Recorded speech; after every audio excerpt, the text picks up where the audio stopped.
Okay, so this is pickup of Zirconia fridge. First, we're going to double torque the existing abutments. Remember, up to 20 Newton only.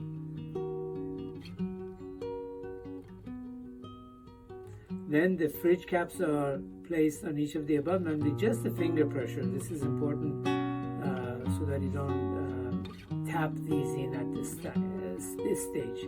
This has to be just with the finger pressure.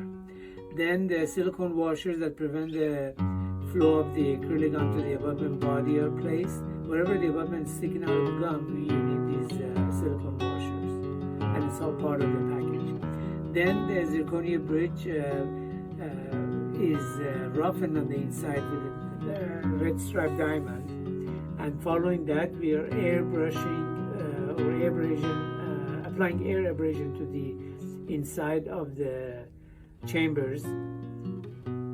Then we're going to dry the fridge caps, put some of this chair side material inside the chambers, and then place the fridge and have the patient close.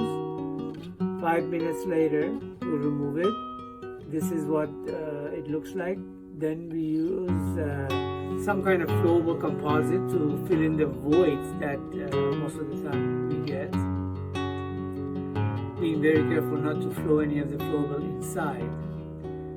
Light cure those, and then we remove the excess with a fine diamond, red striped diamond, and a little bit I go inside the top because invariably some material would flow in, and even slightest 100th of a millimeter material inside the fridge caps will prevent it from sealing.